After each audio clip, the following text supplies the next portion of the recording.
y'all. It's Delaney. And it's Katie. This is Classically Black Podcast, where we talk all things classical music and being black in the profession. With trap beats playing in the background. Hello, everyone. Mr. Say Yes. Happy, I was going to say birthday. Well, yes. Happy anniversary to us. Right?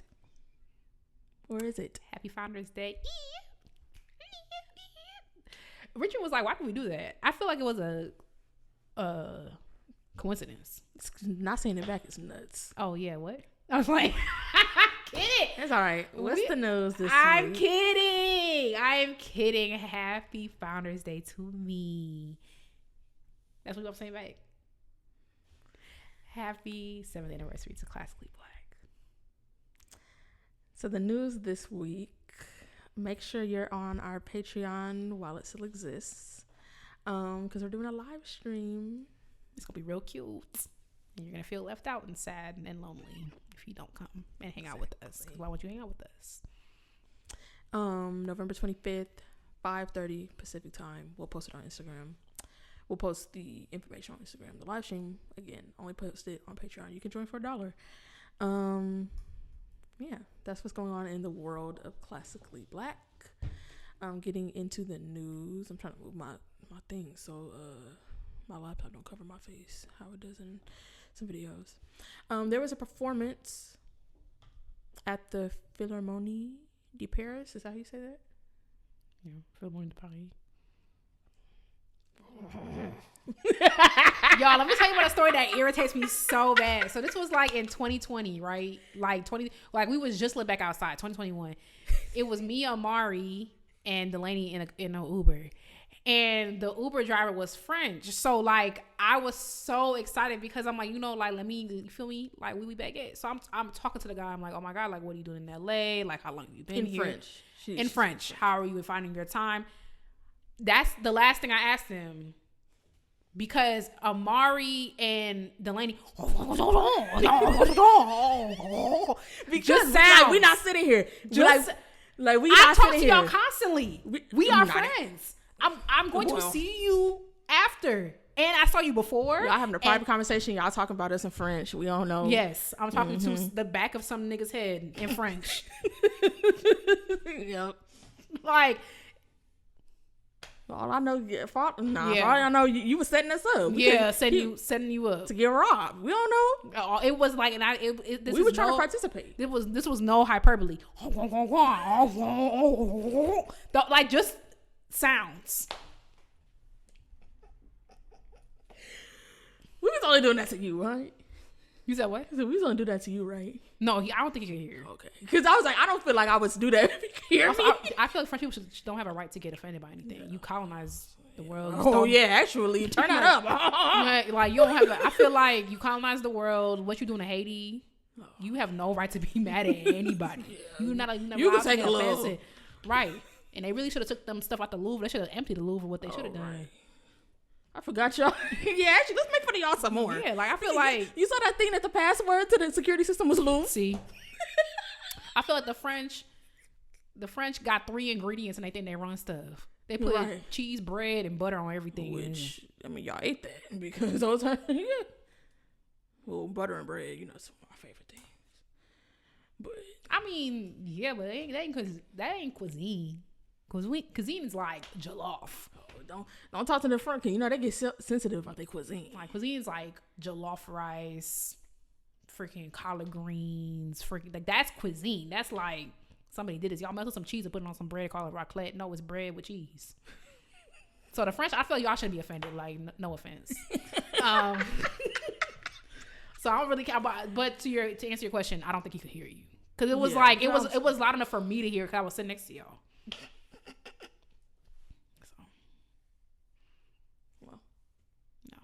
No, well, actually, yeah. Let me take that back because, you treated me at the top of the episode. How I treated you? You didn't even tell me Happy Founders Day. I didn't get to because the disrespect came before that. What? This is also my show. The disrespect to me, girl. About what? Can't even. Happy Founders Day. So I don't want it now. It wasn't even exciting. Well, got that right. No, I'm just That's nuts. People be knowing y'all stuff because I was on phone with somebody before and I was like, oh, it's a classically black anniversary in here. See, why is she roll overshadowing everything? I was like, oh, it's classically black anniversary. First of all, they said, did Katie know? Because they watched the episode. And they were like, it's her Founders Day, isn't it? I'm like, so everybody know your lore. But so classically black on the back burner of everything. Okay, well, I was about to say something nuts. I can't because it's disrespectful. Like I was saying, at the Philharmonie de Paris,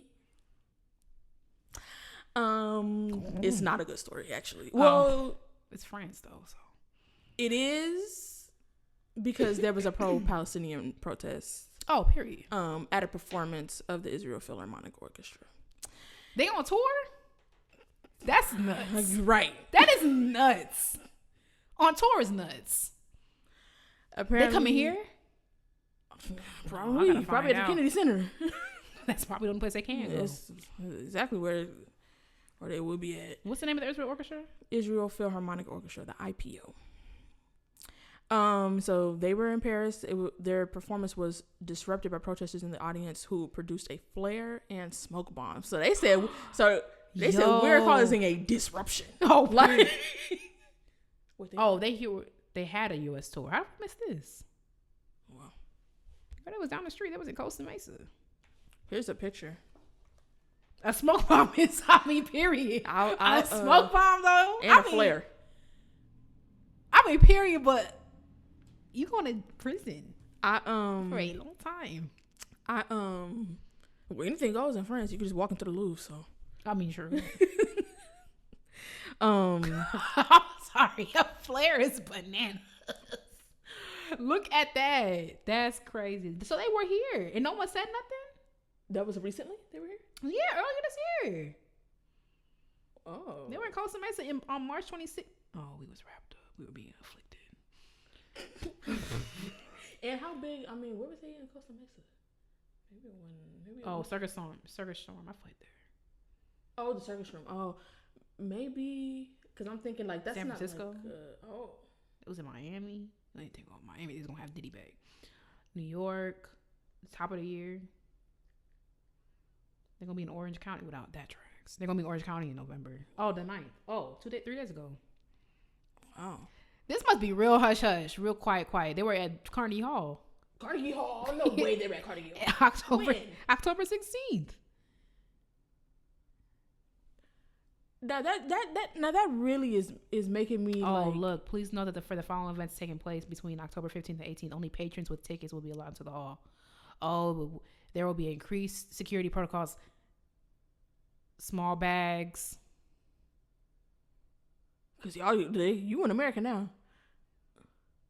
But I feel like saw what happened to old dude in Utah or whatever. It was Dang, shooting at a classical music concert would be nuts.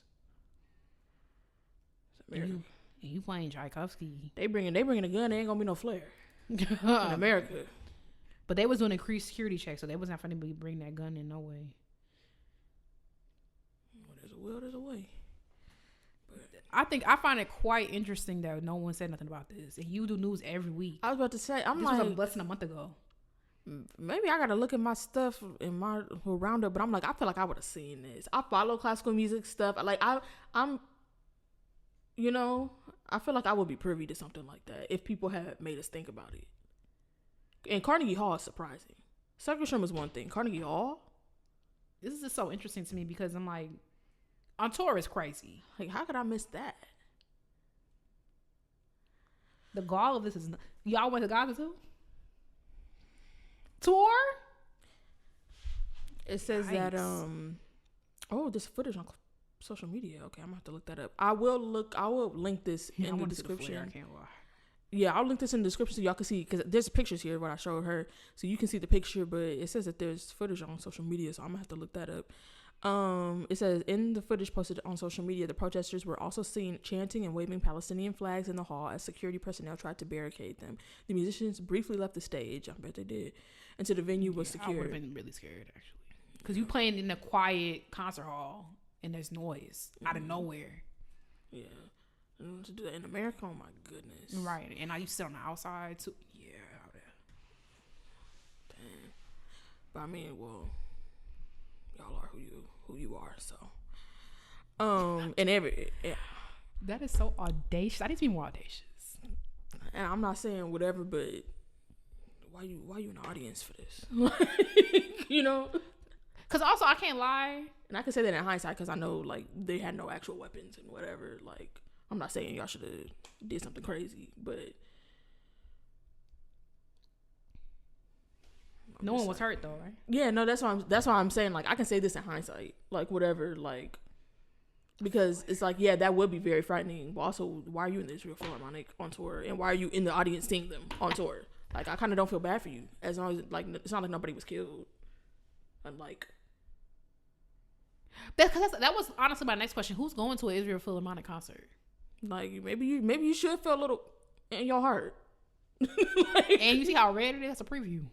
Like, apparently 4 people have been taken into custody. Why? And custody's so harsh. And the venue has filed a complaint. They put out a statement, said the Philharmonie de Paris deplores and strongly condemns the serious incidents that occurred in the Pierre Boulez Hall during the concert. Ooh, let me not mispronounce his name. You asked me how to say it. I was gonna let you rock with it. That was you. What? You said, did I say it right? I ain't saying nothing. Oh, no, I'm talking about that on social media with the Vinyowski. I forgot about that. No, I wasn't talking about you. Boy, if you don't go to 8th period, how you say that nigga name? Vinyowski. They strongly condemn serious incidents that occurred in the hall during the concert given by the Israel Philharmonic Orchestra under the direction of Lahav Shani and pianist Sir Andras Schiff. This is on 3 occasions. Ticket holders attempt to disrupt the concert in various ways, including twice using smoke bombs. Other spectators intervened and clashes ensued. Oh, so y'all was brawling in there? Wait, hold up. You gotta run it back. Okay, so they got him out on the 3rd time. So the first smoke bomb went off and it was like, okay, we'll let it rock. It says on 3 occasions they attempted to disrupt the concert in various ways. So maybe the first couple was like a vocal whatever, and then they was like, let's turn it up. I just don't understand how that happens though, because it's like, oh, maybe there were probably different places. Okay. Because it says on 3 occasions, and they took 4 people into custody. So maybe the first person, maybe it was one person first, and then they thought, like, oh, we got them out. And then 20 minutes later, another person stands up and does something. Oh, because I saw a video of a fundraiser in New York with, like, millionaires at it. And there was, like, people in the audience, and they just kept arresting people. Mm-hmm. So maybe it was like that. Because I'm about to say, you letting the shouting rock is nuts. It says the troublemakers were removed, and the concert, which had been interrupted, resumed and concluded peacefully. Make the orchestra musicians get shooken up. Although you just, if they're, I wonder if how their contracts are, because it's like orchestra musicians kind of just go with whatever. Like if they're going on tour, like you kind of have to go if you want to keep a job. But also a lot of y'all probably agree with that, you guys and stuff. So that's the thing. What's crazy about this, like, it's just something really crazy about this language, because the French Interior Minister put out a statement on Twitter who said, I strongly condemn the actions committed last night during a concert at the Philharmonie de Paris. Nothing can justify them. I'm like, we want to talk about what nothing can justify. Nothing can justify them. Like that's what's so crazy. Nothing can justify when you hear how y'all talk about this. Nothing can justify you standing up and yelling in this concert hall when they're literally decapitating babies and all this crazy stuff. Nothing can justify them. Like that. It's just it's almost trippy to hear them talk about stuff like this. A little vapor and a little light for the thousands of people who have been murdered. Like, nothing. Girl, put a smoke bomb off in a concert hall. If you talk to my mama crazy. Talking about nothing to justify. like what? Wow. Y'all are wild. Heaven is empty. God's gonna start doing some type of program where he's like, okay, maybe we gonna have like a reform program in between heaven and hell. See if we can get more people into heaven. Cause echo. like the 30 people up there. Nothing justifies it. Okay. They also commented on the position of the orchestra because there was a petition that garnered over 21,000 signatories to saying that to equate an orchestra with the policy of a government is to establish guilt by nationality. This came up actually in the when Russia invaded Ukraine, because remember when they were having not letting Russian musicians join some competitions at first and all that type of stuff, and then the Olympics, of course. I forgot that was a whole thing. And even in tennis now, Russian and Belarusian players do not, in tennis your flag is next to your name. Theirs is not next to their name in any. They're competing independently, but they can compete. And they mention, like, commentators will mention, because everybody knows they're Russian. Like, they're literally, Russian and Belarus are the only countries. Israel, but whatever. I remember Naomi Osaka was playing an Israeli girl. It's not really there's not any big Israeli tennis players. It was like a smaller tournament, but there were protesters outside the match. I let that ball hit her in her shin. But her flag was still there. So it just depends on what is everybody was very supportive of Ukraine on a widespread scale, which is why they felt like, okay, well, we're gonna take the flags off the board, because they felt like it wasn't a risk to do that. But it's a little more polarizing when it comes to this situation, which is why they won't do it. But they're saying that I guess the people on this petition are saying that they shouldn't really say nothing to the orchestra, because that's making it seem like they're guilty by nationality. And I feel, that's what I was gonna say. I don't really think, I mean, that's your opinion. I just don't see that as the goal of that. It's more about, like, with the Olympics, it was more like stripping Russia of their of the weight that they carried in the Olympics. Like, you're not going to get these medals to your credit, all that type of stuff. It's not really about that. And it's also sometimes to galvanize your citizens to be like, hey, so we're suffering because of what y'all are doing. And that man do not care. First of all, look at the shape of his face. So you can't have a face like that and care what people think about you. That's the first thing. The second thing, Evil don't care. He's like, none of y'all get medals. I'll give you a medal. Yeah. Or whatever, you compete regionally and you get Queen of Russia. We don't. Yeah, I don't think there's a lot of stuff they don't care about either, but I do think that that's kind of, this is what they're saying is not really the goal of something like this. Yeah. Because y'all can't be, because I see what they're saying is like, these whatever amount of people in the Israeli orchestra that disagree with what's going on in Gaza, they there do their job, but you're not the subject of it. The subject is your nation is causing distress to a lot of people, so you kind of wrapped up in it. And also, just to zoom out a little bit, the economy not that bad that y'all hiring the Israeli orchestra to come play your concert hall. And I was going to say, like, you also got to put stuff into perspective. Like, yeah, there may be people in orchestra that don't agree and all that type of stuff, but, like, it's not about you. It's not like they came to the concert and started shooting all of y'all on stage. You know, I'm just saying, like, nuts.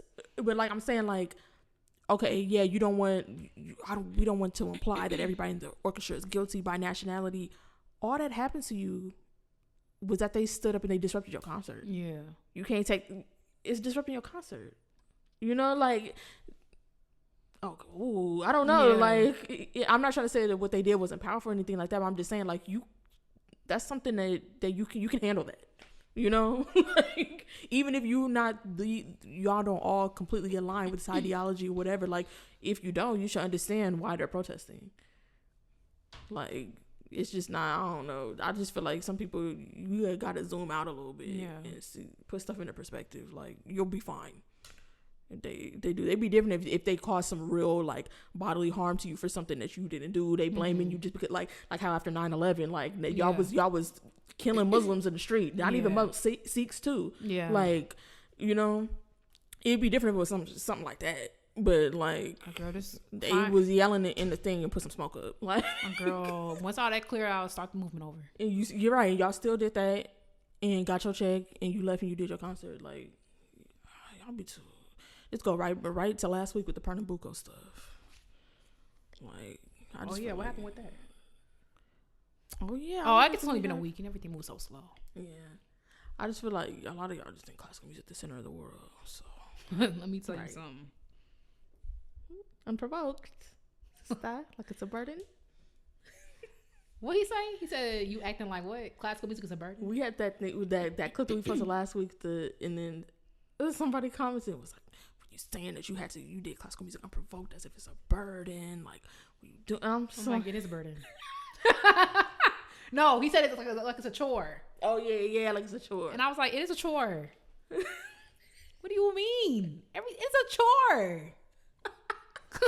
Like, so you telling me you drilling the same piece over and over and over and over and over and like, over? Girl, and over I've been playing again, the same like 8 measures for the past hour. Like, this is a chore. It's fine. Clean the bathroom, clean the toilet, sweep the kitchen, play the viola. It's a chore.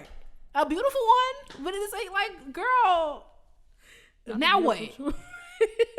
And guess what? I said that, and none of my degrees disappeared.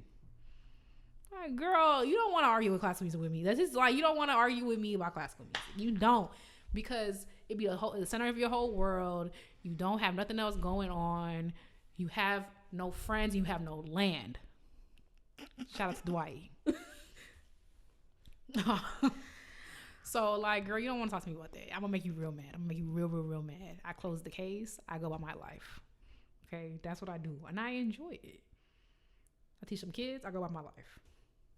I do the show. I go about my life. I do everything, and I go about my life. Period. Get a full life. Try it. It's fulfilling. Next up, we have the Grammy nominees. Still in the news. Okay, we only did one story so far. It's only 20 minutes. 22. 22.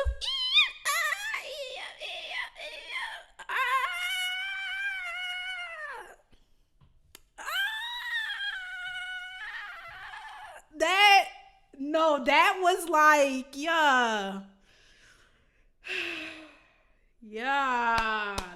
that's like serendipitous. I looked over at 22. Huh? Cue me like, Boom was 18 minutes. You was 18. 2018. Okay, that's.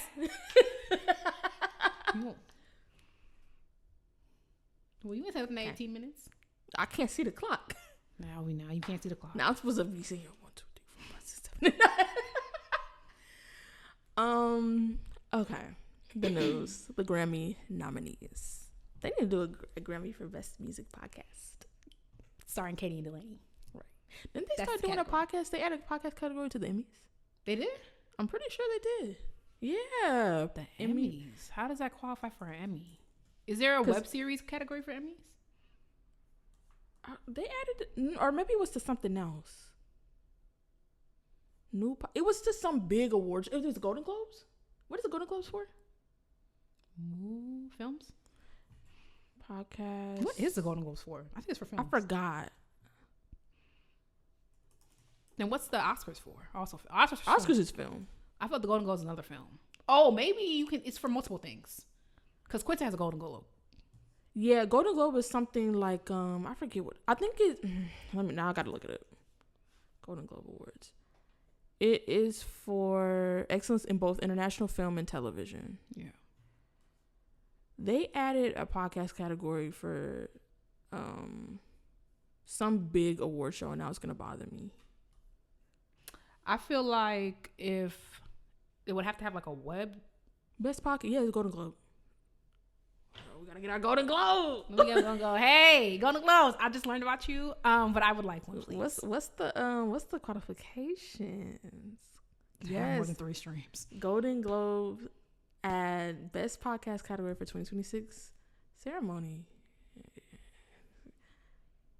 I want my Golden Globe. It's gonna be freaking Michelle Obama. And then the next year, gonna be Classic Black. Period. Actually, we'll talk about that another time because I had an episode idea. Also, I'm thinking about, like, I'm not trying to say that it's not possible. I'm thinking about they're gonna do a lot of crossover stuff. So Amy Poehler, yeah, I wonder, like, I'm gonna, you know, see, I think it's like also entertainment industry podcasts. Maybe. We'll see. Yeah, you probably got to be on freaking what's iHeart radio. Audio and video podcasts. Kevin on Stage has a new podcast too. That man is working. Because I just saw him interview Issa.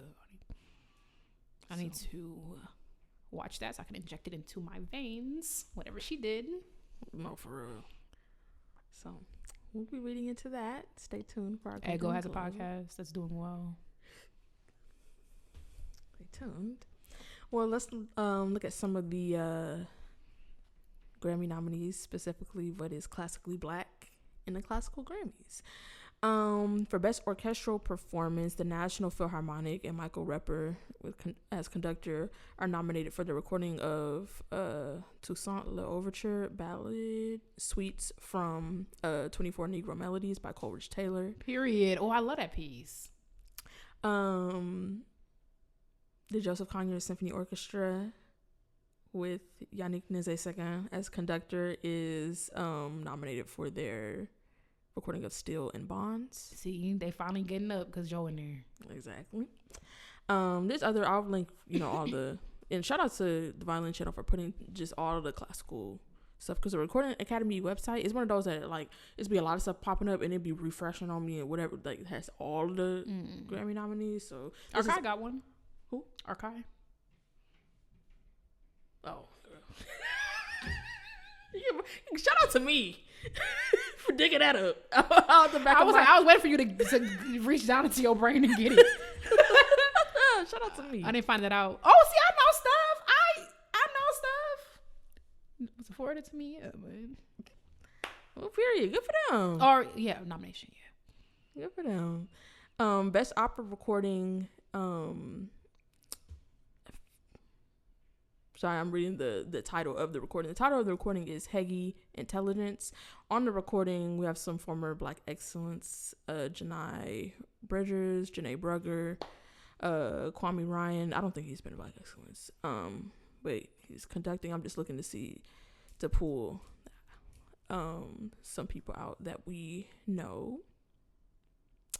Anybody else? Nobody, I don't think, in Best Choral Performance. Also, I'm just going by who I see, not who. There could also be other people who are Black and nominated, and congratulations to y'all. For best classical instrumental solo, we have Curtis Stewart, who is nominated on that same recording for Best Orchestral Performance. Coleridge Taylor, 3 selections from 24 Negro Melodies. He was a soloist on there. So he's nominated for that. Also Han Chen and John Jeter, the conductor, are nominated for the Price Piano Concerto in 1 movement in D minor.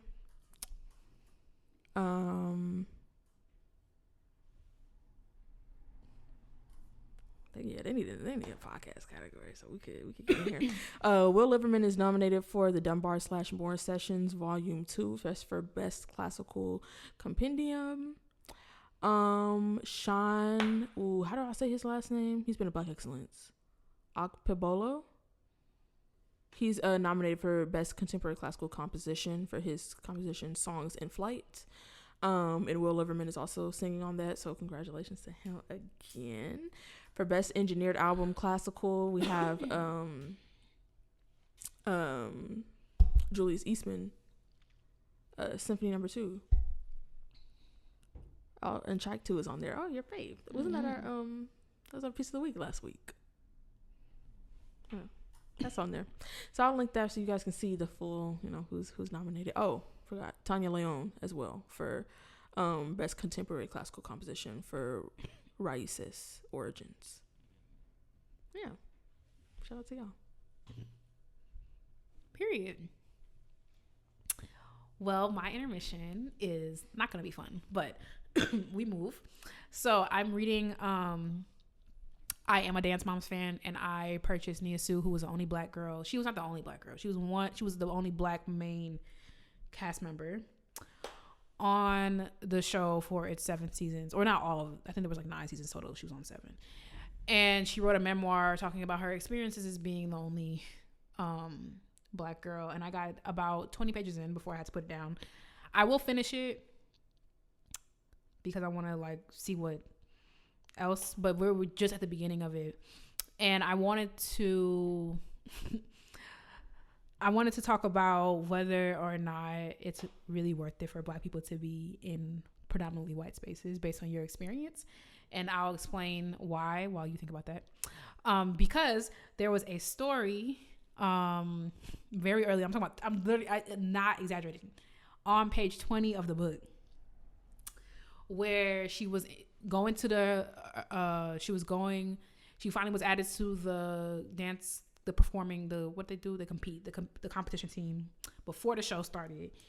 And the competition girls get solos, and Abby Lee Miller gave this girl a solo called Natty of the Jungle, which was a solo about a little girl who was raised by monkeys in the jungle. And I'm like, sometimes like racism is like a little funny. It's not funny, but it's like a little, like sometimes it's like, how are you so hateful that you came up with that? That is, out of everybody here, you looked at me, you like, you, Black girl, raised by monkeys.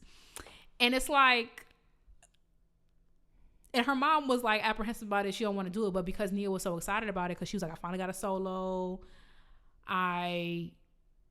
She's an 8 at the time, I think. Her mom was like, her parents are apprehensive. Her mom was a principal at the time. Her dad had like owned some nonprofit, like, and they kind of mix and mingle. They do well. They do very well for themselves. And it was just like, we should not be doing that. So she's like, no, please, please, please. And they let her do it.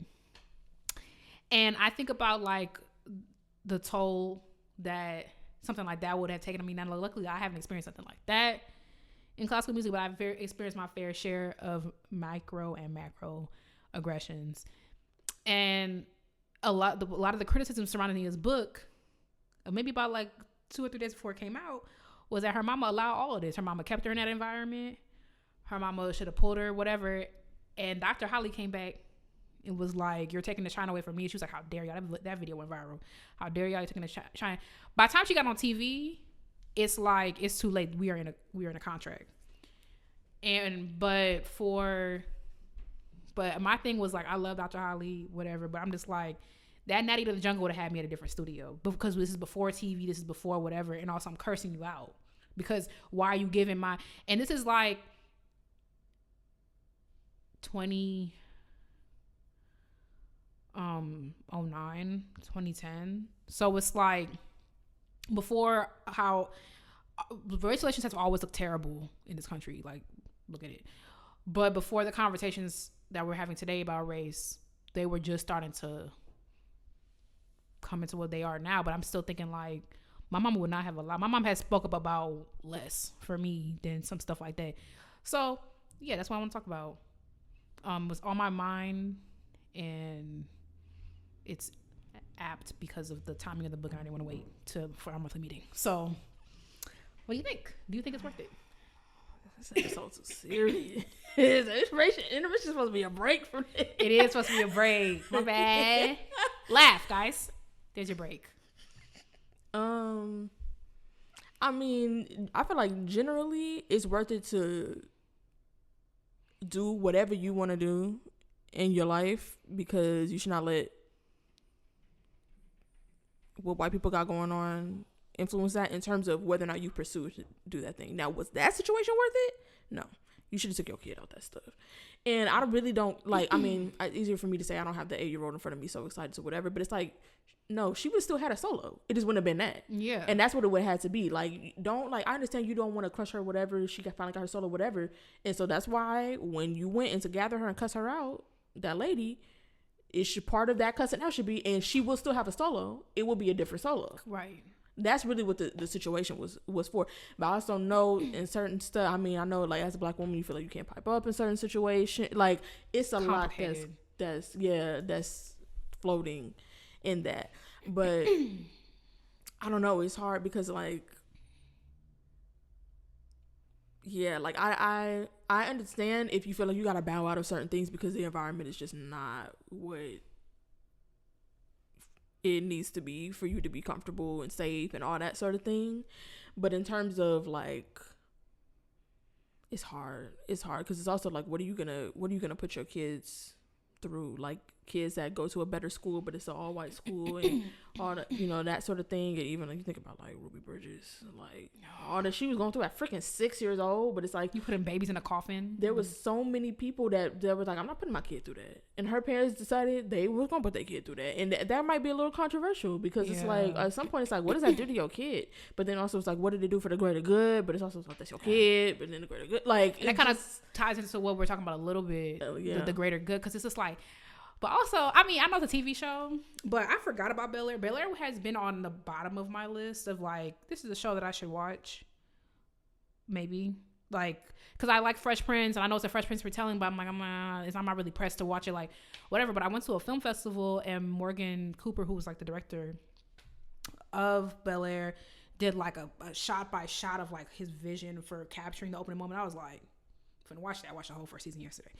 And Carlton is even more insufferable. Like, I hate that.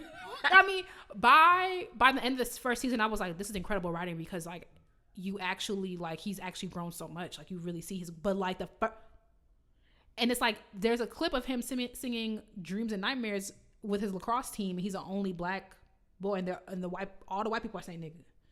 And Will goes in there. He's like, yo, what the heck? Like, you letting them say it was like, when I was watching it, I was like, wait a minute. I was like, when the camera and they were saying nigga. I was like, wait, I thought my eyes were deceiving me. And Will goes in there, he's like, yo, what the heck? And he's sitting in there like a circus clown, the black boy in the middle, singing Dreams and Nightmares. And he's like, Will, like, sometimes it's not that deep, and like, and you're saying nigga, and like, rappers pander to him. I'm like, so what's the cost? I feel like that's like another cost, because it's like, you put him in this white environment, and he's adapting the best way he can, and that's the result. Because that was a whole situation. You saw they was whacking Tyler, the Creator. I wasn't privy to everything that was going on, because I'm not on Twitter as much these days. But there was a whole thing. What started it? What started it? Oh, D'Angelo passed, R.I.P. And Tyler posted something about that, and then I guess he has a lot of white fans, and a lot of his white fans, they was doing something, they was being weird about him posting about D'Angelo. And so he was like, why are y'all being weird, or something like that, or another fan said that he liked it. And I guess they probably posted, because you can't see likes anymore on Twitter. Anyways, somehow it came out that no, they took that away. I'm like, I was looking through y'all. You can't see the amount of likes? No, you can't see who liked what. You remember, you used to be able to go to somebody's profile and see. Yeah, I knew that. I used to be going through y'all likes like the morning paper. And now I can't go through that. That is nuts. That is nuts. They've been to that, because I'm on Twitter like once a month. Mm-hmm.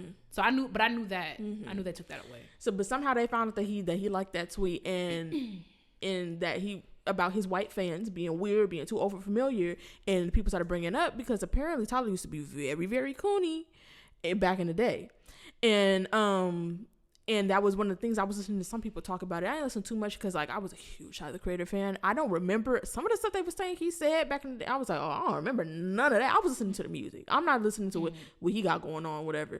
But they were like, he's also like a product of, like, we're not gonna act like he was doing that in a vacuum. And it seemed like at a time where it was you probably becoming aware of your blackness, like, it seemed the people were in the video I was watching were saying it seemed like he was trying to get ahead of it, like trying to separate himself by like making light of situations that were serious to the black community and stuff like that. And in the process of that was very, very coony. Mm-hmm. So like, I forgot, what was we was just talking about, putting kids in that environment, and they're kind of having to like adapt in that weird environment. It almost felt like, I feel like what balanced it out, I don't really know any white people like that, and I think what balances it out is that, one, Carlton is a TV character, and two, no one was that. There were black people at my school like that, my high school specifically like that, but I didn't really know anyone that was so extreme in that way. I'm sure they exist, because whatever, but Alfonso wasn't acting the way he be here. See, now I got, but you know what? Bel Air made me want to rewatch The Fresh Prince because I'm like, did I miss some of like? Because I feel like Bel Air's Carlton is insufferable. Like I cannot believe like the stuff well, I'm actually surprised that he dated his girlfriend, which is kind of messy, but his ex-girlfriend is a black girl, like, which is like that doesn't fit his whatever.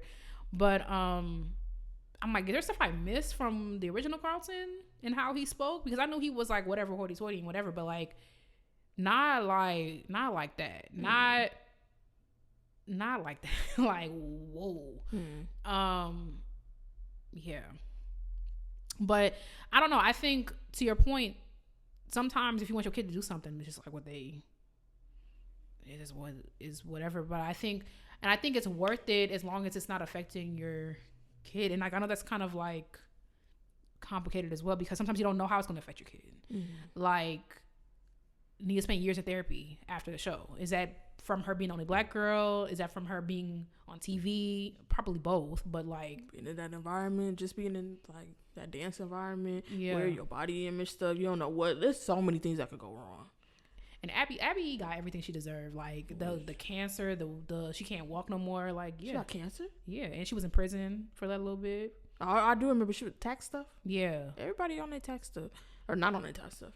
What kind of cancer she got? I ain't really looking to. I only know her because of TikTok. Because everybody be posting clips of her stuff. I didn't even know where she was from.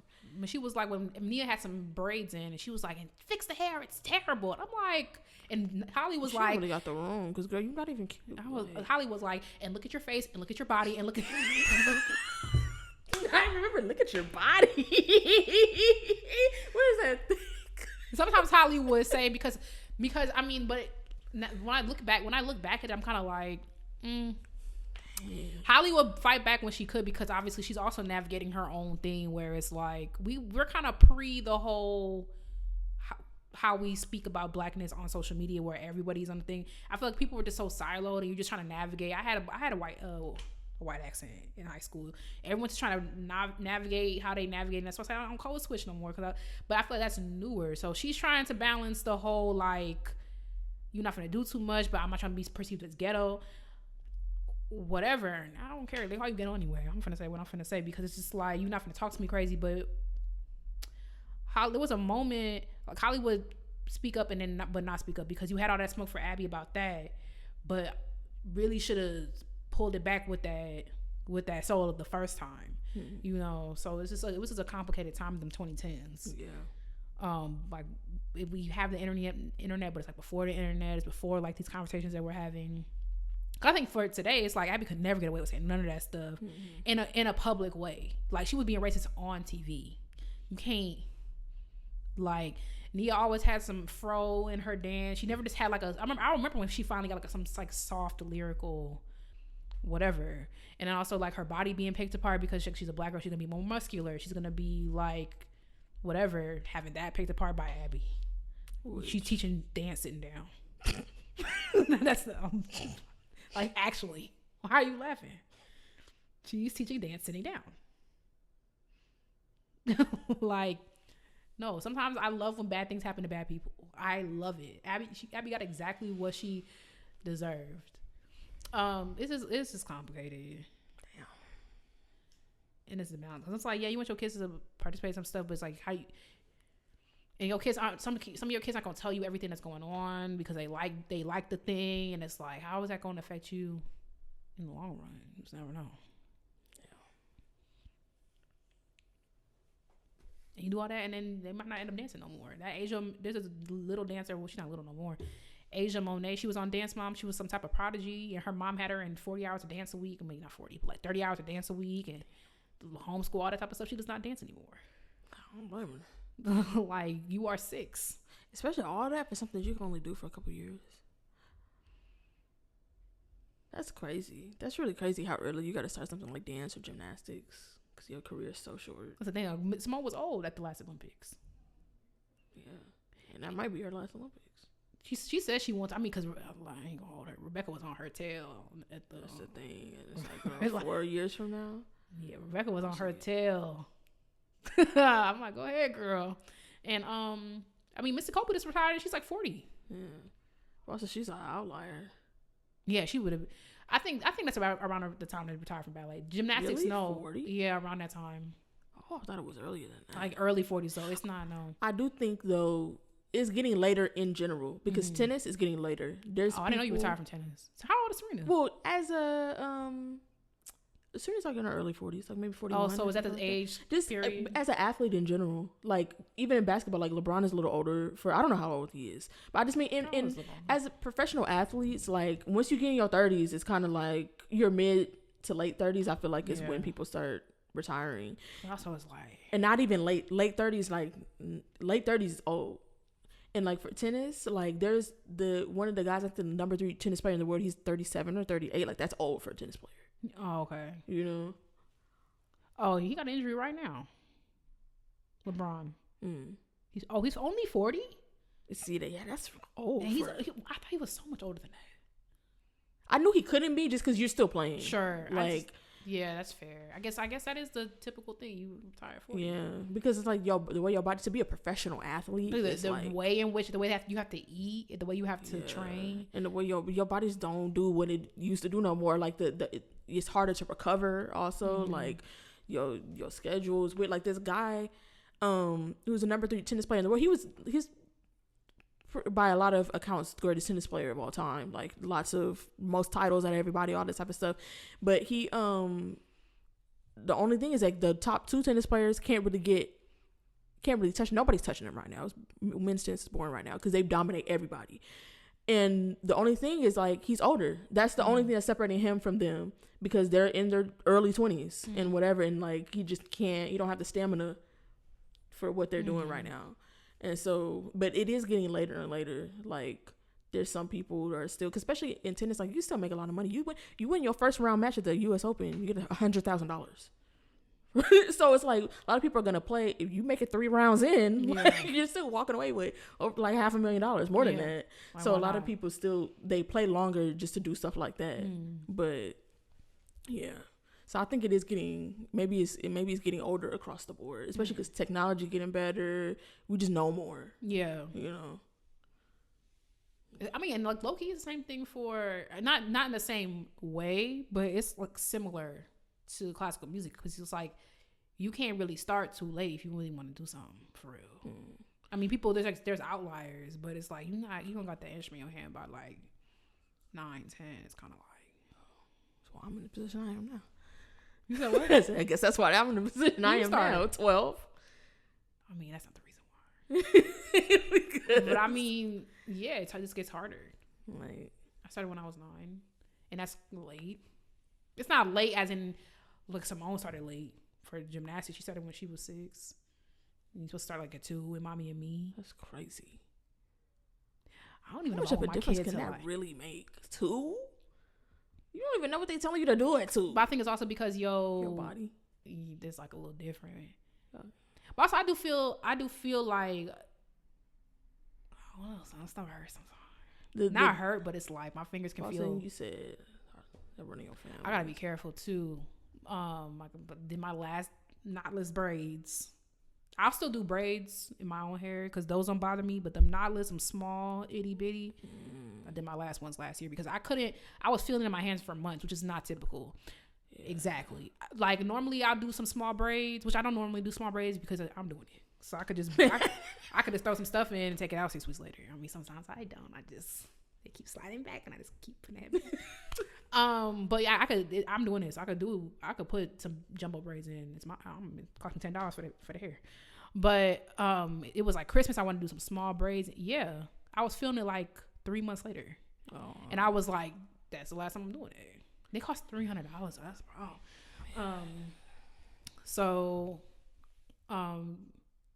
Yeah, but with gymnastics, they want your legs to start forming and be stretching your stuff out. Yeah, as soon as you get.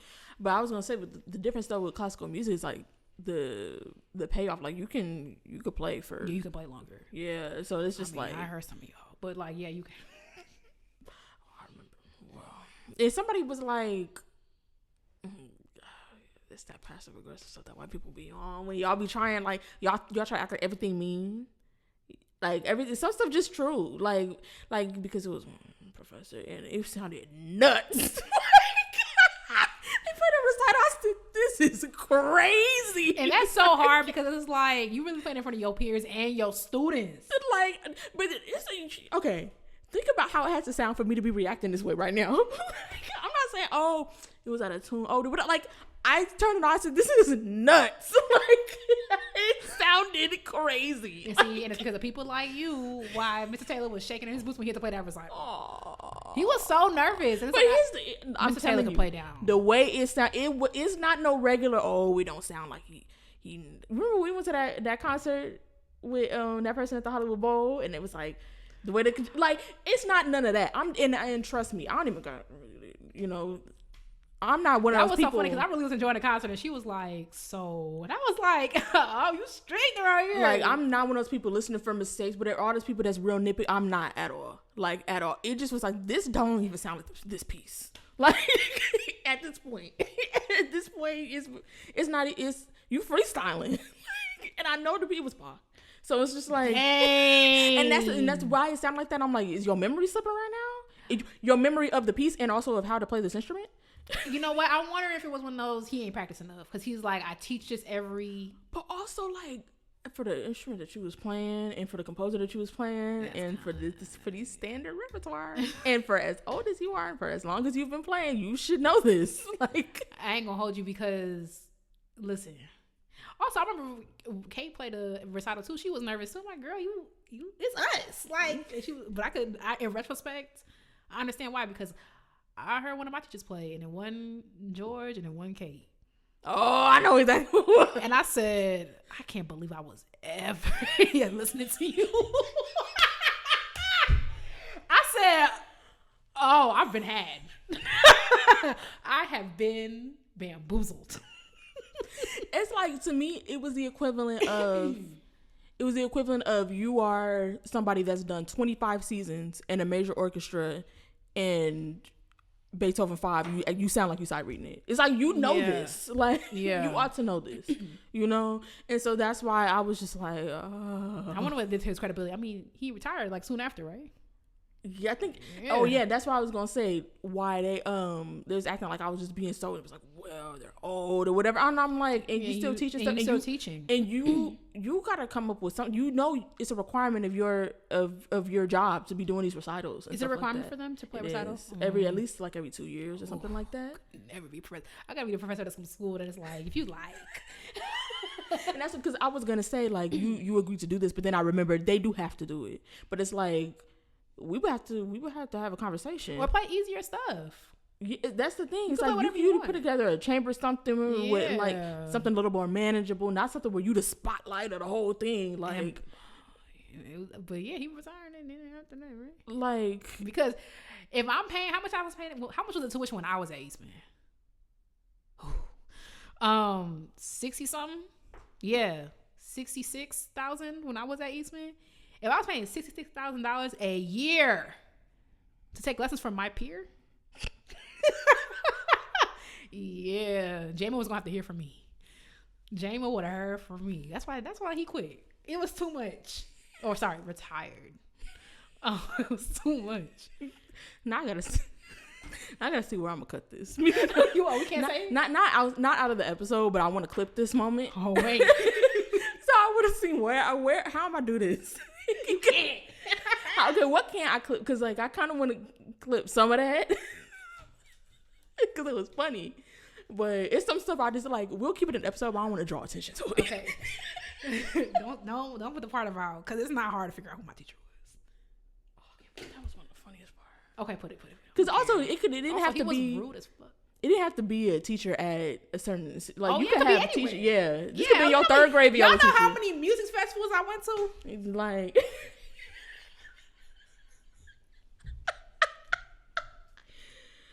oh yeah, it could be anybody. But when I heard that, I said, "Oh," and that really, I already didn't have a lot of respect for him. So like, I'm speaking too freely. What's the topic? What's the topic? I'm saying too much. But like that really changed something for me because when I heard, I said, oh. Especially because Yeah, we gotta move on because you just told me. I remember. I can't say. That will contextualize it.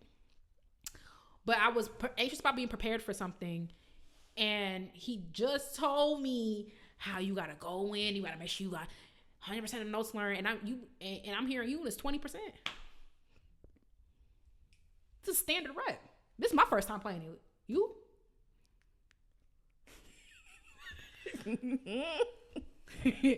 Life is funny, boy. Well, anyway. That's what's topic. Read Nia's book and let me know how it goes. I'm playing. I'm finna read. I'm finna read more. Oh. What was the next one? The next one was like a burlesque dance. See, so it's like you either being racist both ways because I'm either a monkey or you sexualizing me, and I'm 8. Yikes. All right, y'all. So this week we're talking about makeup. No, it's actually skincare. Is it makeup as well? I don't know. Anyway, I saw this video of Olamide Oluwe being interviewed. She is the founder of Topicals, which is a skincare line. I know them as skincare. I've been meaning to try it, but I'm doing other stuff right now. They have some makeup. Oh, they do makeup as well. I think this is some lip balm, but it's colored. So she was being interviewed at a podcast talking about she like scaled her company. Like I'm trying to figure out how she even did that. Some people got the gift of gab. I got the gift of gab in the other way. Like I'm like a jester. She's like, how did you get people to fund your company $15 million? Yeah. Like that is, and like obviously her company's doing really well and all the things. And she was talking about how the pressure she felt because as a Black woman, she knew she had to succeed because other Black women would not have a chance or the same type of chance if she were to fail. And this idea of are Black women allowed to fail? And I forgot the stats. I used to know them about how many Black women receive venture capital, like what percentage of venture capital Black women receive. It's something real low and pathetic. It's like 1 or 2%. Yeah, I was about to say, I feel like I remember seeing that too. Because it was the whole I forgot the name of the organization that actually, the Fearless Fund, that actually like they didn't go under. They still do stuff, but they don't have that. And we talked about this. Was that a topic? I think we did. Yeah. I was reminded of it because Kennedy like wrote it into the end of her book, that plot of them losing capital because of the main character company losing capital because, and she talked about it in the afterword about she was inspired by that. Anyway, I just wanted to talk about if we've ever felt that kind of pressure and how that applies to classical music and stuff like that. But I also said I need to read more about her because you got $15 million. So I'm gonna give me $15 million. Like it's like, how do you even? That's so crazy to me. I do see a lot of stuff that, with like when it comes to people investing and stuff, it's like when you have a product, you know, it's like a lot of the accelerators and stuff like that. It's like people who make products. See, so have I ever felt like how she feels? Yeah, that pressure to succeed because that whole idea that if I fail, like other Black people don't have a chance. Yeah, she said, "Do Black girls get to dream if I fail?" I'm trying to figure. I'm just so busy trying not to fail. But say, I just feel like, am I not connecting? Because I'm like, I just never. Not to be selfish, I don't identify as a selfish person, but like, I'm so focused on what Katie got going on, and it's like, I'm just trying to do. And people have said like, "Oh, Katie, this and that." I'm like, girl, why? I'm just living my life, you know. Like, I don't know. I've never felt that pressure to inspire anyone or to hold a torch for anyone. I'm just trying to make it. I think I always have my head down. So like, I don't know. I also, okay, I think there's a couple differences. One, I just think the stakes are higher. Yeah, for what she has going on. Two, like, and there's also a very specific, like, there's that stat, like, it's a very specific, like, girl, nobody getting this stuff and you getting it, you know. There's that. There's also like the nature of what she's doing. is like a lot of people are like investing in her quite literally, which I think is a difference between like some of the stuff that you and I do. There are people along the way who have invested in us, whether that's time or like, you know, whatever, but it's like, I don't know. I don't want to imply like, cause yes, she had to get those investments, whatever. She still built it brick by brick, but in a different way. But it's like, okay, if we fail at podcasting, it's like,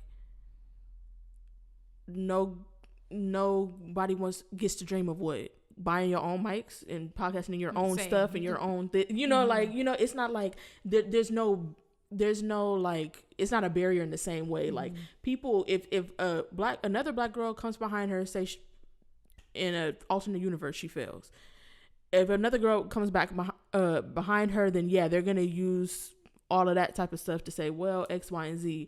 But it's like the type of stuff that we do is so like, you in your kitchen doing your vegan stuff, we in, you know, that it's just like, nobody's gonna take that away from you. If there's anything to be like nobody can everything can be taken away from you, but you know what I mean, like just as a standard, whatever, the type of stuff that we do is very much like, we doing everything. So it's like, I mean, I think if we reversed it, where it's like, if what black girls think it's possible, we weren't doing it, because it is also possible for us to fail. You know, like, and if we don't reach a certain height, maybe people think it's not worth it to do it. You know, or because I'm black, I'm not gonna reach those heights, which I could see that, because I see, you know, a lot of black content creators talk about it, getting paid less, getting less recognition, getting all this type of stuff, getting buried in the algorithm. Like there is stuff like that as well. Like that you feel, sometimes you feel like, is it worth the effort, because you're never going to be able to get the benefits that your white counterparts get. There's that. So like somebody could look at us and think something like that. But I also have had another thought that may seem depressing, but I also feel like I understand she's saying like, if she fails, like that's going to that might make it more difficult for black women to come behind her and be able to do the same thing. But also, I think maybe because I don't think about it too much, because if I succeed, I don't think it won't necessarily open the doors that I feel like a lot of people feel like it does. I remember when, and it feels kind of to say that, because like there are people who have broken barriers and whatever, and like I don't want to make it seem like it's not powerful, but also like in the situation that that we're living in, like it's not that it's not powerful, it's just like the effect is not what we were expecting. I remember Halle Berry on the red carpet saying, I thought that night when I was up there crying getting that Oscar, I thought that this was going to be the moment that was going to get other black women to be able to win this best leading role. And to this day, isn't she still the only one? Or there might be one more. I think to this day, she's still the only one. I see that, but I think because I'm like a serial optimist, I think also like I think about the black women who were inspired by that moment to like pursue acting or like pursue something on a higher scale. Like, I don't know, like the Gina, I always forget her last name, Boyd, whatever. Like, did she win anything? Did she win anything for the color purple, for Love and Basketball? I have no idea. And it's like, look what Issa was able to do off of that one movie. So I'm kind of like, yeah, it's actually like ridiculous that like no other black woman has done it. But I think it kind of like broadened the scale, because I also think about like how like Andrew Francois in St. Louis Symphony, and I was like, period, he could do it, I could do it. That's how I was like I was like, period, I could do that too. And I didn't, but like I did something else because of off of that same energy. So it's like, it's not the exact thing, but it like it disperses elsewhere. Yeah, I mean, yeah, and I'm not saying that like, again, the moment is can still be powerful. It's still worth doing, all that type of thing. But I think that in the way that the reason why I don't think about it that way is because I don't see me doing this as either way. Like I don't see, if I fail, I can see thinking that if you fail, that will make it harder. But also, I don't think the other side of the coin is true. That if you succeed, it will make it easier. I don't think it will make it easier. It will still be worth doing. It might still inspire somebody, whatever. But I don't think it would necessarily, like, some things are not, once this door is open, the floodgates are open. Some things are, this door was open this time, somebody else gotta, maybe you unlocked it, somebody gotta come turn, it gotta be a couple things. And so that's why I feel like, I don't know. I mean, I would hope that would give more chances to Black women, but also I just know how stuff be, and like I just feel like so many people got to do it, like because there's so much else that's wrapped up in that, because like they literally said in that interview of the clip, maybe I gotta remember to link the clip of her talking about this. The interviewer was saying that like businesses headed by Black women, founded by Black women, are overperforming like twice as much. That's already a stat before her. You know, so it's like that stat didn't, you know, like you can point to it all you want, but racism is not logical. So it's like, but it's still worth doing. Do your stuff, like absolutely, because you just you never know who's watching you. Yeah, I'm like, nah, maybe a blue beauty brand. Y'all giving out. And one thing, if nobody else is inspired by what you're doing, Katie gonna. I'm gonna be inspired.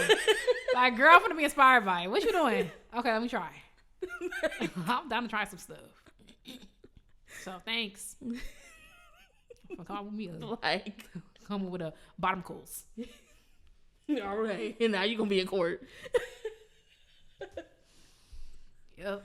Thank you. Because, well, yeah. But anyway, it was cute. It wasn't. It was a lot. But let us know your thoughts. Y'all even know what we talking about for real? And also, I'm not trying to say like whatever, like not to, but it's our anniversary. But like the amount of classical music podcasts that have occurred since 2018, we were not the first ones, but us actually in Triloquy launched the same year, and there were people before us. Not that I can be completely honest, no other classical music podcast inspired the start of classical. Like, did it for you? Like, it didn't. The re-inspired. Yeah. Like, it didn't. But shout out to Crystal and Kid Fury. But just to say, there were people before us, and there's been a lot. Oh, sorry. I just there had to have been like probably some like NPR type. Yeah, stuff. Like stuff like that. But like but the type of stuff that we do, there's more. Like you said, Triloquy started the same year, or the couple, or like we started like within a few months of each other. Yeah. And also at the time Triloquy started, it was on public radio too, so it was a little different than but now it's independent. But what was I gonna say? But since then there are more, not just classical music podcasts, but specifically on like classical music from the Black perspective, from just there's different twists on it. So you're welcome for your job. No, I'm just kidding. That's what Crystal said. Did she say that? Crystal said That's where that. I got it from. I mean, for some of y'all are like, yeah. Because the Read really was like, they were the first to use a podcast in that way. Talk about pop culture. Like they were, the only thing I could think of is like, when did, I'm thinking about the stuff people were saying after she got in that tussle with Cardi. They were like, why would I listen to it? Not to she just came out with a new show. I need to listen to it. Who? Crystal did? Mm-hmm. A new podcast? She got a show called Crystal's Couch. Oh, see, that's a long time coming. Good for her. I was very quiet during the read because I'm like, not too much of my people. Like, he said, I know that's not my other one. Like, right, Mindy Kaling in there too. Right, I'm about to say. There's certain people I don't play about, so I was like, yeah. Now you're not playing on either side. It's Crystal. Oh my God, my baby Cardi. I was like, Cardi. But you know what? Shout out to my queen, because she didn't even do too much. She was just like, I don't understand why she's talking about me like this. I'm just like, Crystal talk about everybody like that. It's just the way she's talked. Yeah. And that's why I don't really we talk about pop culture a little bit, but like some stuff I just because also I had to think about that a little bit, because like I do think, as somebody who has listened to many episodes of The Read, like that is just how she be talking. But also I was just like, but I could also see like as the person on the other side, like why are you talking about it? Like, you know, she's like, this is my life. Like one quote that I've been really like I've really internalized over the past couple of months was like, I don't gotta explain nothing, this is my life. And I was like, yeah. And I mean obviously there's balance on the fringes of that, but like in general, like I don't gotta explain nothing. Like if I wanna have a baby with Stefan Diggs, I'm having a good time, it's not Offset. Now I see some points that Crystal was saying. Yeah, because the baby is a person. You saw, I might have to block the name. I don't know if you can do that on TikTok. You saw that stuff with Krishan's baby? No, I forgot that she existed. And apparently, Emmanuel has a really good eye. She was at church one Sunday. Krishan? Like, Emmanuel. Oh, good. I'm sorry. My friend was like, girl, Krishan's over there. I was Lock like, girl, the doors. where? But it's like, girl, I can barely see. I was like, where's she at? She's like, yeah, she over there. Because apparently, like, because there's a Hard separate. to miss. There's a separate animal. Yeah, that tooth. Big old blue face tattoo on your neck. Oh, for real? Did she get him tattooed on her face? She's so weird and troubled. She actually, I don't want to call her weird. She might just need a lot of mental health. She went through a lot. She got a real tragic situation. Oh, for real? Yeah, just messed up upbringing. All of them. Blueface mama weird too. But like apparently, which not to be insensitive, but to no surprise for me, that little boy has a lot of like developmental issues. As one would if the mother's like drinking and fighting and whatever. He has like developmental delays, like speech delay, like everything. I did see way because I don't know, the baby got to be at least a year now. No, he's like 2. Yeah, he can't like hold himself upright. See, I was gonna say because I remember way before, like around the time that like pretty soon after the baby was born and stuff, people was saying that he was like he had fetal alcohol syndrome, and they was putting up pictures and stuff, which I'm like, dang, this is crazy. Being famous is crazy, but at the same time, it's like if you're not protecting your baby, like at least hopefully that in that alerted somebody who could help put that baby's best interest at heart, because that baby is like done for actually, because it's actually like I had to scroll away from it because she was like, yeah, he'll grow out of it. Oh my gosh! And meanwhile, you not even growing out. Okay, I was like, actually, you know what? Ritual business is not my business, because I'm like, children just don't deserve that. That little boy does not deserve that. He needs like a lot of different types of therapy. You have the money to access it. You got all the resources in the world, and you gonna let your child go out like this? And I understand, like, as someone who has a child, he's not a child anymore.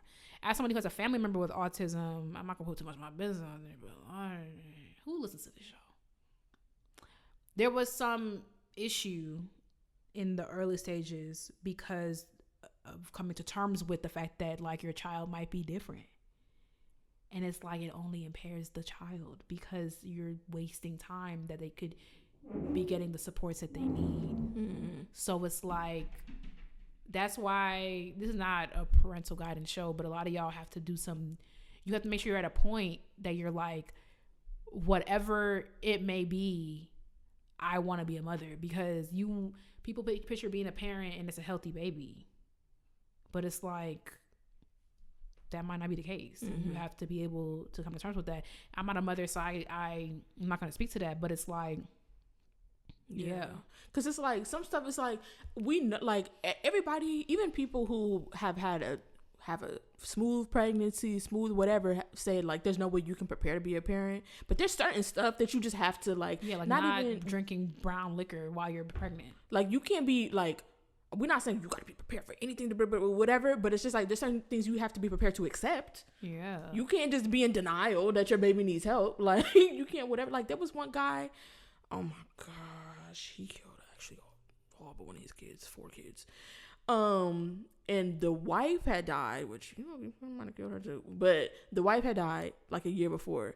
And I was like, that's another thing. It's like, I understand not wanting to have kids under certain circumstances, but you also have to understand the circumstances change. You may not want to be a single parent, but it's a possibility that you can. That's another thing. Y'all don't be thinking about the possibility of being a single parent. Like, you can't just kill your kids because you thought your wife was going to be here the whole time, and now being a single parent is overwhelming. I'm sure it is overwhelming. I'm sure it's massively overwhelming. You cannot murder your kids as a response to that. You have to, if you're going to have kids, you got to understand the possibility. Your partner could get hit by a bus tomorrow. You could die in childbirth. Very likely to. You're black. Serena Williams almost died in childbirth. Like certain stuff we got to think. I just really and I've never taken the concept of having a child lightly, but it's just getting heavier and heavier and heavier every day that passes, because like it's just very important to put your best foot forward. Nobody's perfect, whatever, but it's just certain stuff that be going beyond nobody's perfect. Y'all be not taking your kids to school, drinking brown liquor while you pregnant. Like, why are you doing that? All type of crazy stuff that's just like, this is real basic. Like, and it's like, yeah, actually it made my stomach turn. I had to like, I actually don't want to see this. I just don't have any respect for that. Like, your baby has a lot of delays and he's going to just grow out of it. How is that? He's a person. This goes to show people be so in denial about their issues. Like, you just think stuff gonna get together, gonna just magically work out if you don't do nothing. And also, not to be like insensitive, but is it only 3 people that work at the Department of Child Services? She's on live, she's on all type of stuff. There was a video of her on stage fighting with somebody, arguing with somebody, and a baby sliding out the chair because he can't hold himself up. I'm sorry. Is there? So what? He's just supposed to. He can't speak. He can't advocate for himself. He's just supposed to be at the whatever of Blueface. Well, apparently Blueface is doing a better job than she is. So.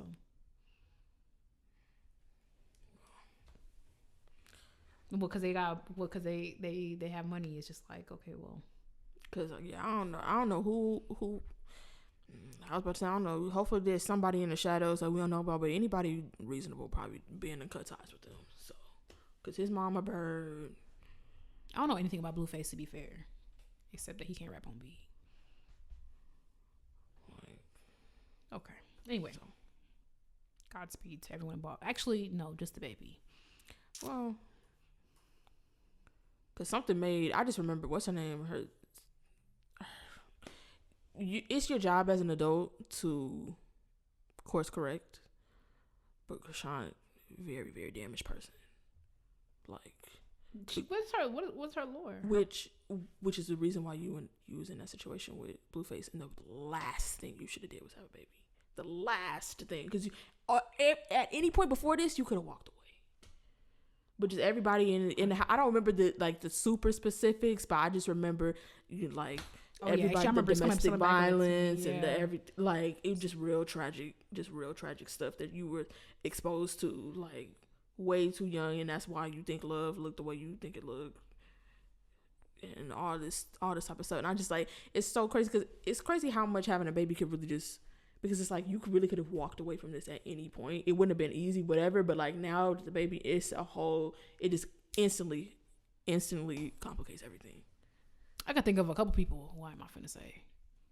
Let's make that should be our live stream topic. Make a list of people who should have never had kids. I don't want you. I'm not saying never had kids. I said not with that person. Oh, not with that person. Well, add that to the list. There are some people that's just straight up, you should never have kids. Oh, yes, of course. Hey, 2 lists. One I don't care about, Boosie. I'm surprised he can even have kids. He really, actually, like, don't his stuff come out powdery? Need to go back to the clink, because remember when he arranged for that sex worker to sleep with his like 12-year-old or whatever. Both of y'all need to go to prison. That and yeah.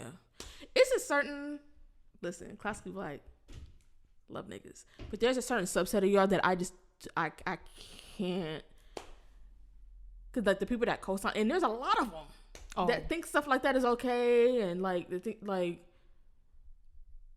that kid's a victim. Yeah, you're a perpetrator, and a lot of y'all are victims too. And that's a part of it. Y'all don't want to admit that. Mm-hmm. Hope you get the help you deserve. For real. Yikes. Well, that one left. Anyway. Wow, this episode. What happened? It's taking a lie out of me. What happened? Well, it's almost over. It's time for Black Excellence, where we hype you up, gas you up, and give you a props because somebody need it. There's room for everyone at the top. Ooh, fine at the top. We've been at the bottom the whole time. All right. Whose fault is it? What you mean? Oh, it might have been my fault. Because of the intermission. That was supposed to be a high point. Valley. Yeah. Okay, this week I am talking about Darian Donovan Thomas, who is an interdisciplinary artist, who tours the world with many different artists and ensembles, including Wild Up and Moses Sumney, and as a solo artist. His classical compositions have been premiered by Ensemble Signal, Soul Percussion, Adam Tindler, and very recently, the LA Phil. I saw him last night at the LA Phil, and maybe my review will be out by the time this episode's out. Probably not. Well, probably not. But look out for it. He was very great, and everybody. Actually, I was very pleasantly surprised. But not that I thought it was going to be bad, whatever. But contemporary music be going either way for me. It just depends on what's going on. I don't like that. But it's just certain stuff. Like everybody can have their taste. I'm not saying you shouldn't do it, whatever. But everybody got their taste. Very, very nice concert. Everything was pretty good. A lot of stuff was very good. And his was definitely a crowd favorite because whole house was on their feet and it wasn't the finale. Oh, shoot. I was on my feet. That was only the piece that I stood for, except for I stood for the finale as well. But like everybody was like, it was tea. Like it was very tea. I'm trying to remember I'm pretty sure that was it was a premiere. So I probably can't link the actual piece, but I'll link something like a website or something so you guys can hear other pieces by him. But yeah, shout out to him. Period. My piece of the week is the Glazunov viola Elegy. Thank you for enduring Classically Black Podcast. Don't forget to follow us on social media at Classically Black Podcast. We have a Patreon. Join the Ebony Tower. That's patreon.com/Classically Black Podcast. Thank you for listening, and we will talk to you next week. Bye. Oh, wait, will we? Yes. Wait. Yeah. Okay. Bye.